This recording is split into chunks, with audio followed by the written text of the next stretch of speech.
మరో కొత్త నోటిఫికేషన్తో మీ ముందుకు. మనకైతే యూపీఎస్ నుండి ఒక నోటిఫికేషన్ అయితే విడుదలైందండి. ఏంటి ఆ నోటిఫికేషన్ అంటే భారత రక్షణ దళాలైన ఇండియన్ ఆర్మీలోను, నేవీలోను, ఎయిర్ ఫోర్స్లోను ఆఫీసర్ క్యాడర్ ఉద్యోగాలు అయితే ఖాళీగా ఉన్నాయి. ఈ ఖాళీలను ఎలా భర్తీ చేస్తున్నారంటే కంబైన్డ్ డిఫెన్స్ సర్వీసెస్ ఎగ్జామినేషన్ 2 2026 ఈ పరీక్ష నిర్వహించి ఆ ఉద్యోగాలను అయితే భర్తీ చేయడం జరుగుతుంది. ఈ నోటిఫికేషన్ సంబంధించి మొత్తం ఎన్ని ఖాళీలు ఉన్నాయి, ఈ ఖాళీలకు సంబంధించి అప్లికేషన్స్ ఎప్పటి నుంచి ప్రారంభమవుతున్నాయి, ఎవరెవరు అర్హులు, ఏజ్ ఎంత ఉండాలి, ఫీజు ఎంత ఉంటుంది, ఎంపిక ఎలా జరుగుతుంది, దీనికి సంబంధించిన పూర్తి సమాచారాన్ని మన వీడియోలో తెలుసుకుందాం. Hi hello welcome to T1 academy. నేను మీ ఆజాద్.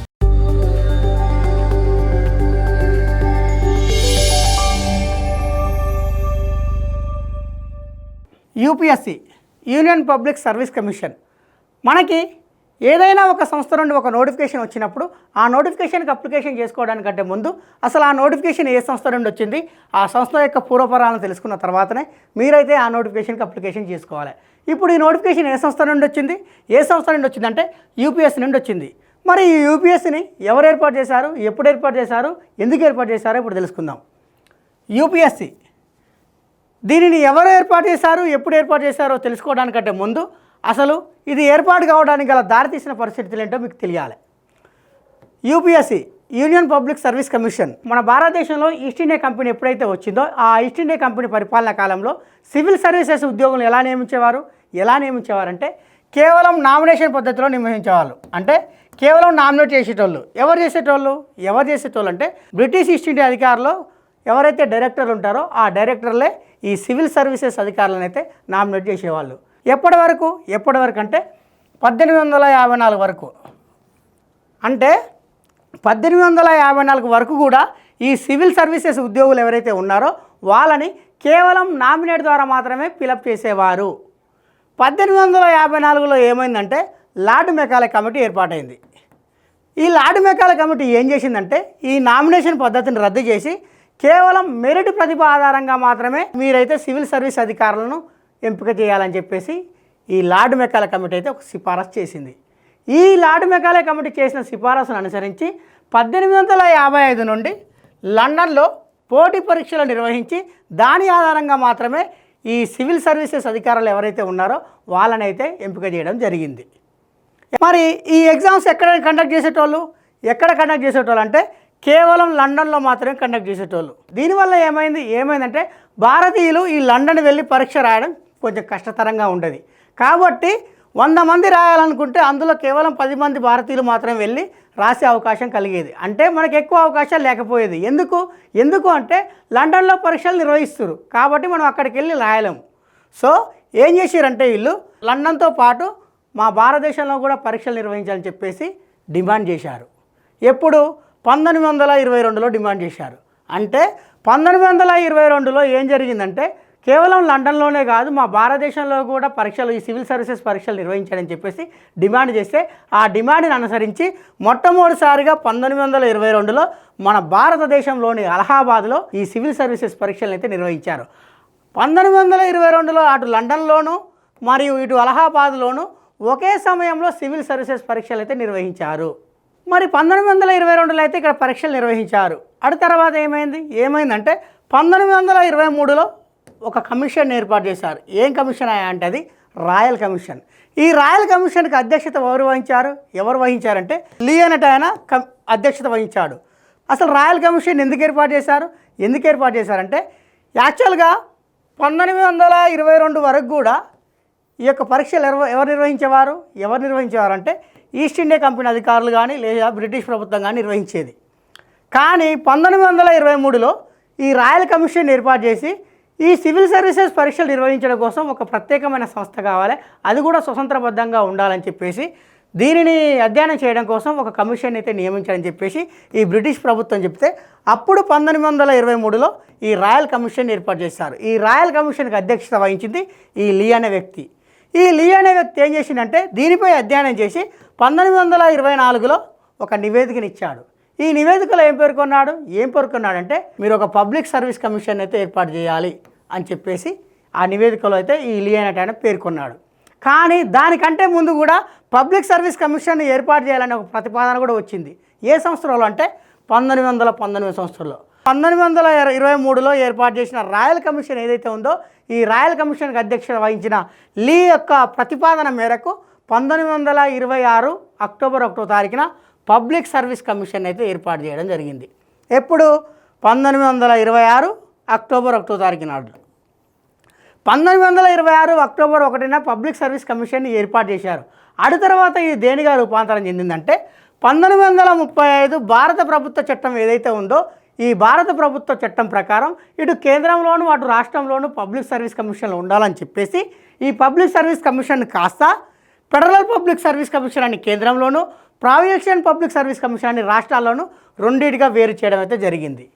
ఇలా కొంతకాలం నడిచిన తర్వాత మన రాజ్యాంగ నిర్మాతలు ఏం చేశారంటే భారత రాజ్యాంగంలోని 14వ భాగంలో ఆర్టికల్ 315 నుండి ఆర్టికల్ 323 వరకు యూపీఎస్కి సంబంధించిన ఆర్టికల్స్ చేర్చి ఈ పబ్లిక్ సర్వీస్ కమిషన్ కాస్త యూనియన్ పబ్లిక్ సర్వీస్ కమిషన్గా మార్చి దీనికైతే స్వతంత్ర పద్ధతిని అయితే కల్పించడం జరిగింది. ఎప్పుడు అంటే 1950 జనవరి 26వ తారీఖు నాడు 1950 జనవరి 26కు ఉన్న ప్రత్యేకత ఏంటి అంటే మన భారత రాజ్యాంగం అమల్లోకి వచ్చిన తేదీ 1950 జనవరి 26.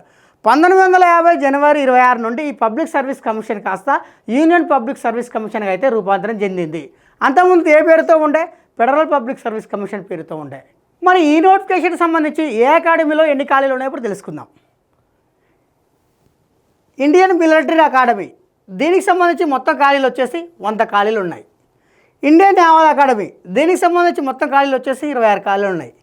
ఎయిర్ ఫోర్స్ అకాడమీ దీనికి సంబంధించి మొత్తం ఖాళీలు వచ్చేసి 32 ఖాళీలు ఉన్నాయి. ఆఫీసర్స్ ట్రైనింగ్ అకాడమీ దీనికి సంబంధించి మొత్తం ఖాళీలు వచ్చేసి 275 ఉన్నాయి. ఆఫీసర్ ట్రైనింగ్స్ అకాడమీ ఒకటేమో మెన్స్కి సంబంధించింది, ఇంకోటేమో ఉమెన్స్కి సంబంధించింది. మెన్స్కి సంబంధించి అయితేనేమో మద్రాసు, ఉమెన్స్కి సంబంధించింది కూడా మద్రాసే. దీనికి సంబంధించి ఖాళీలు ఎన్ని ఉన్నాయంటే 18 ఉన్నాయి. మొత్తం వచ్చేసి 451 ఖాళీలు అయితే ఉన్నాయి. మరి ఈ 450 ఖాళీలకు సంబంధించి అప్లికేషన్స్ ఎప్పటి నుంచి ప్రారంభమవుతున్నాయి అంటే మే 20వ తారీఖు 2026 నుండి ప్రారంభమై జూన్ 9, 2026 నాడు అయితే క్లోజ్ అవుతుంది. మరి ఈ పోస్టులకు సంబంధించి ఎవరెవరు అర్హులు అంటే భారతీయ పౌరుడు ఎవరైనా కానీ ఈ పోస్టులకైతే అప్లికేషన్ చేసుకోవచ్చు. నేపాల్ పౌరుడు ఎవరైనా కానీ ఈ పోస్టులకైతే అప్లికేషన్ చేసుకోవచ్చు. మరి ఈ పోస్ట్కి అప్లికేషన్ చేసుకోవాలంటే ఏజ్ ఎంత ఉండాలి? ఏజ్ విషయానికి వచ్చేసరికి ఈ ఇండియన్ మిలిటరీ అకాడమీలో ప్రవేశం పొందాలంటే మీరు ఖచ్చితంగా జూలై 1, 2003 నుండి జూలై 1, 2008 మధ్యలో ఎవరైతే జన్మిస్తారో వాళ్ళు మాత్రమే ఈ పోస్టులకైతే ఎలిజిబుల్. అది కూడా వాళ్ళకు కూడా పెళ్ళి కాకుండా ఉండాలి. పెళ్ళి కాకుండా ఉంటేనే మీరైతే ఎలిజిబుల్. పెళ్ళి అయితే మాత్రం ఎలిజిబుల్ అయితే కాదు. ఇది కేవలం పురుషులకు మాత్రమే, మహిళలకైతే కాదు. ఎందులో? ఇండియన్ మిలిటరీ అకాడమీలో. ఇందులో కేవలం పురుషులు మాత్రమే ఎలిజిబుల్, మహిళలు అయితే కాదండి. అదే ఇండియన్ నేవీ అకాడమీలో ప్రవేశం పొందాలంటే ఏజ్ ఎంత ఉండాలంటే 19 సంవత్సరాల నుండి 24 సంవత్సరాల మధ్యలో అయితే ఉండాలి. అంటే వీళ్ళు కూడా జూలై 1, 2003 నుండి జూలై 1, 2008 మధ్యలో ఎవరైతే జన్మిస్తారో వాళ్ళు మాత్రమే ఈ ఇండియన్ నేవీ అకాడమీలో అయితే ప్రవేశం పొందడానికి అర్హులు.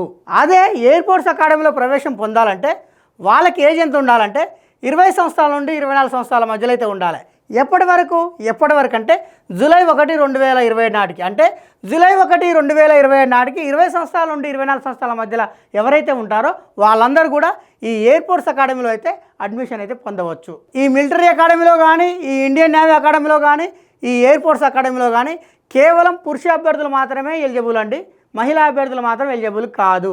అదే ఆఫీసర్ ట్రైనింగ్ అకాడమీలో ప్రవేశం పొందడం కోసం ఏజ్ ఎంత ఉండాలంటే 19 సంవత్సరాల నుండి 20 సంవత్సరాల మధ్యలో ఏజ్ ఉంటే వాళ్ళందరూ కూడా ఈ అకాడమీలో అయితే ప్రవేశం అయితే పొందవచ్చు. పెళ్లి కాని వాళ్ళు మాత్రమే ఈ పోస్టులకైతే ఎలిజిబుల్, పెళ్ళైన వాళ్ళు మాత్రం కాదు.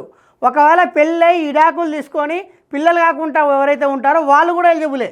అదే ఆఫీసర్ ట్రైనింగ్ అకాడమీలో ప్రవేశాలు పొందాలంటే ఇది ఓన్లీ ఉమెన్స్ సంబంధించి. వాళ్ళకు వచ్చేసి ఏజ్ ఎంత ఉండాలంటే 12 సంవత్సరాల నుండి 20 సంవత్సరాల మధ్యలో అయితే ఉండాలి.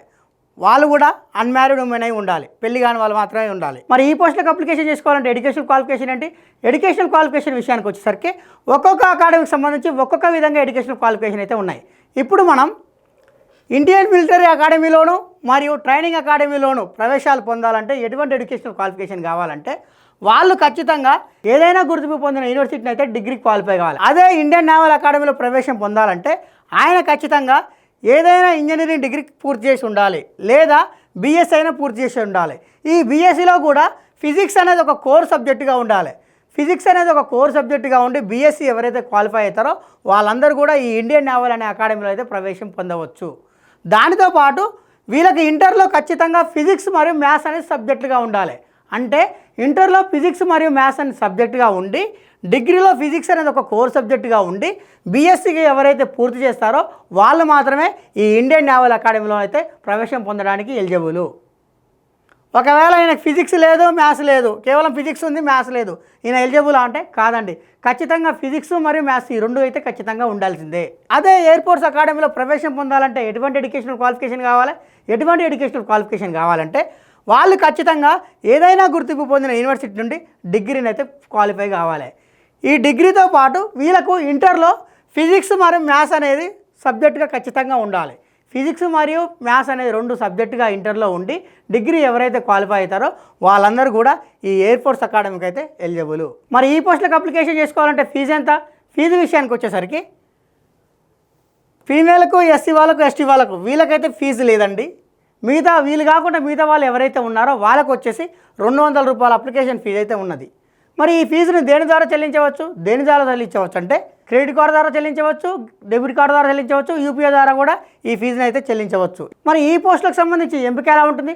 ఎంపిక విషయానికి వచ్చేసరికి ఈ పోస్టులకు సంబంధించి ఎంపిక అనేది 2 దశల్లో ఉంటుందండి. మొదటి దశలో వచ్చేసి రాత పరీక్ష ఉంటుంది. ఈ రాత పరీక్షలో ఎవరైతే మెరిట్ సాధిస్తారో వాళ్ళనైతే ఇంటర్వ్యూకి అయితే ఎంపిక చేయడం జరుగుతుంది. రాత పరీక్షలో వచ్చిన మార్కుల ఆధారంగాను మరియు ఇంటర్వ్యూలో వచ్చిన మార్కుల ఆధారంగాను మిమ్మల్ని అయితే ఈ పోస్టులకు అయితే ఎంపిక చేయడం అయితే జరుగుతుంది. మరి ఈ పోస్టులకు సంబంధించి ఎగ్జామినేషన్ ప్యాటర్న్ ఎలా ఉంటుంది?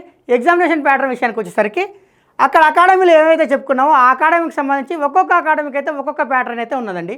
ఇప్పుడు మనం మిలిటరీ అకాడమీ మరియు నేవల్ అకాడమీ మరియు ఎయిర్ ఫోర్స్ అకాడమీకి సంబంధించి ఎగ్జామ్ ప్యాటర్న్ ఎలా ఉందో తెలుసుకుందాం. Military academy, naval academy, air force అకాడమీకి సంబంధించి మొత్తం మార్కులు వచ్చేసి 300 మార్కులు అయితే ఉంటుంది. ఈ 300 మార్కుల్లో ఇంగ్లీష్కి 100 మార్కులు, జనరల్ నాలెడ్జ్కి 100 మార్కులు, ఎలిమెంటరీ మ్యాథమెటిక్స్ ఏదైతే ఉన్నాయో దీనికి 100 మార్కులు, మొత్తం వచ్చేసి 300 మార్కు. ఈ 300 మార్కులకు సంబంధించి మొత్తం వచ్చేసి 6 గంటల సమయం, ఒక్కొక్క దానికైతే 2 గంటల సమయం అయితే కేటాయించారు. మరి దీనికి సంబంధించి నెగిటివ్ మార్కింగ్ ఉంటుందా అంటే ఉంటుంది. ఎంత ఉంటుంది అంటే 1/3 ఉంటుంది. అంటే 3 క్వశ్చన్లు తప్పైతే 1 మార్క్ అయితే కోల్పోతారు. అదే ఆఫీసర్ ట్రైనింగ్ అకాడమీకి సంబంధించి ఎగ్జామ్ ప్యాటర్న్ ఎలా ఉందంటే దీనికి సంబంధించి ఎగ్జామ్ ప్యాటర్న్ వచ్చేసి మొత్తం వచ్చేసి 200 మార్క్స్ అయితే ఉంటుంది.